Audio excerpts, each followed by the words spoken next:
The word rare is quite appropriate here. First, nurses who answer calls for HealthLink Alberta rarely meet the patients they help on the phone. Never. This is the first time ever for me. Second, the fact that this mom called HealthLink twice about the same issue with days in between and managed to get this same RN both times is extremely rare. Good morning, HealthLink. This is Pam. How can I help you today? It was just luck of the draw, so it was meant to be. And third is the reason for the calls in the first place. Little Georgia here, not quite 2 years old, was born with a rare birth defect called a vascular ring. Symptoms her mom couldn't explain prompted the calls and ultimately led to her surgery at the Alberta Children's Hospital just a couple of months ago.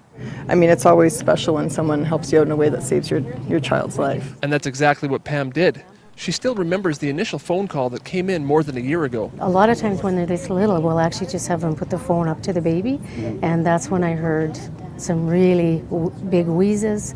There was a really deep, deep cough that was just really unusual for a child that age. I don't want to know what could have happened because her esophagus and trachea were pretty compromised at that point. So we ended up with the best case scenario though. Georgia is back now and better than ever. 100%. She just got her follow-up yesterday with Dr. Siglet at the Children's, and better than new, I think. He was very, very happy and thrilled to see how well she was doing. HealthLink Alberta takes about 775,000 calls a year, almost half of which go through this office. So the odds behind this kind of story ever happening were pretty slim. Well, it is very rare, and the nurses work shift work, so we have 120 nurses, so the fact that Pam talked to Betty twice with days in between is very rare. But it's not lost on Georgia. She has something to say. Can you say thank you? For Sun News, I'm Lyle Aspinall.